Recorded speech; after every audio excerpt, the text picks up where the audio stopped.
Ana Paula, sou professora da Rede Municipal de Ensino há 25 anos e atualmente exerço a função de secretária de Educação.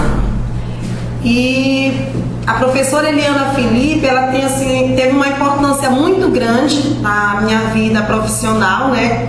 No início da carreira foi quem incentivou e acompanhei durante o período em que ela morava em Itaituba, a sua luta por uma educação de qualidade, a sua contribuição efetiva na educação no município. E hoje, enquanto secretária de Educação, percebo que essa sua dedicação, esse seu compromisso com a educação, não só na capital, mas também no interior do estado, quando ela vem em Itaituba, sempre procura estar discutindo educação, contribuindo com a melhoria da educação no nosso município. Então é uma pessoa que a gente com certeza admira muito e reconhece o seu empenho na luta por uma educação de qualidade no nosso estado.